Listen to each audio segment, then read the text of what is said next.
আসসালামু আলাইকুম। সাহাবীদের আলোকিত জীবনীতে আপনাদের স্বাগত।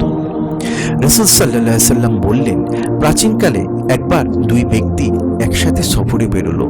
এদের একজন সবসময় আল্লাহর ইবাদতে লিপ্ত থাকতে পছন্দ করত, অপরজন ছিল আল্লাহর হুকুম পালনে উদাসীন। প্রতিমধ্যে এক সময় প্রথমার্থ ব্যক্তি পিপাসায় কাতর হয়ে পড়ল, ক্রমে এসে বেহুশ হয়ে মাটিতে লুটিয়ে পড়ল। দ্বিতীয় ব্যক্তিটি মনে মনে বলল, এই সৎ ও ক্ষুধাবিরূপ লোকটি যদি পিপাসায় মারা যায় এবং আমার কাছে পানি থাকা সত্ত্বেও যদি আমি তাকে না খাওয়াই, তাহলে আল্লাহর আক্রোশ থেকে আমি কোনো ক্রমেই রক্ষা পাবো না। পক্ষান্তরে তাকে পানি খাওয়ালে পরবর্তীতে আমি নিজে পিপাসায় মারা যাব। এখন তাহলে কি করা যায়?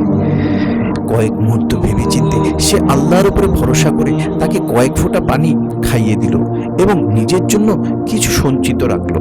এভাবে এক সময় তাদের একত্রে সফরের পালা শেষ হলো। এই দুই ব্যক্তির মৃত্যুর পর প্রথম ব্যক্তিকে জান্নাত এবং দ্বিতীয় ব্যক্তিকে জাহান্নামের অধিবাসী বলে ঘোষণা করা হলো। দ্বিতীয় ব্যক্তিকে যখন ফেরেশতারা জাহান্নামের দিকে নিতে আরম্ভ করলো, তখন সহসা প্রথম ব্যক্তির সাথে তার সাক্ষাৎ হলো। সে ওই ব্যক্তিকে চিনতে পেরে বলল, ওহে আল্লাহর প্রিয় বান্দা, তুমি কি আমাকে চেনো? সে বলল, তুমি কে? তখন সে বলল, আমি অমুক। এক বিপদের দিনে আমরা মিলিত হয়েছিলাম এবং তোমাকে আমি অগ্রাধিকার দিয়ে পানি খাইয়ে প্রাণ রক্ষা করে চেষ্টা করেছিলাম। তখন ঘটনা প্রথম ব্যক্তির মনে পড়ল এবং দোজখের ফেরেশতাকে তিনি থামতে বলল। অতঃপর সে আল্লাহর নিকট সুপারিশ করে তাকে নিয়ে বেহেশতে চলে গেল। কোনো ব্যক্তি অথবা মুমূর্ষু কোনো মানুষকে দেখলে তাকে সাহায্য করা এবং তার প্রাণ বাঁচানোর চেষ্টা করা কর্তব্য। বিশেষত কোনো ধার্মিক ও সৎ ব্যক্তি যদি বিপদগ্রস্ত হয়, তবে নিজেই কিছু কষ্ট হলেও তাকে সাহায্য করা উচিত।